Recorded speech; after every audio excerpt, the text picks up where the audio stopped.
Malappuram Areekode SOG ക്യാമ്പിലെ commando വിനീതിന്റെ ആത്മഹത്യയിൽ വീട്ടുകാരുടെ മൊഴി രേഖപ്പെടുത്തിയ അന്വേഷണ സംഘം അവധി നൽകിയില്ലെന്നും അസിസ്റ്റന്റ് കമാൻഡന്റ് അജിത്ത് വിനീതിനെ മാനസികമായി പീഡിപ്പിച്ചെന്നും കുടുംബം ആവർത്തിക്കുകയാണ്.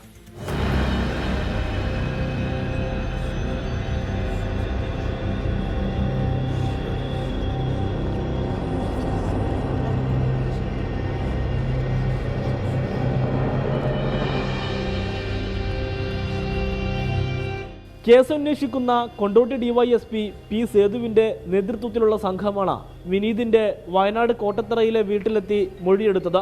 ഗർഭിണിയായ ഭാര്യയെ ആശുപത്രിയിൽ കൊണ്ടുപോകാൻ വിനീതിന് അവധി ലഭിച്ചില്ല.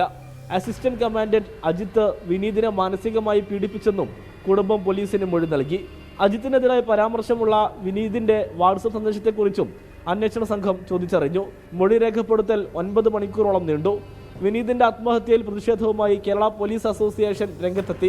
മേലുദ്യോഗസ്ഥരുടെ മനുഷ്യത്വരഹിതവും ക്രൂരവുമായ ഇടപെടലുകളുടെ ഫലമാണ് ആത്മഹത്യയെന്ന് അസോസിയേഷൻ വിമർശിച്ചു. 24 മലപ്പുറം.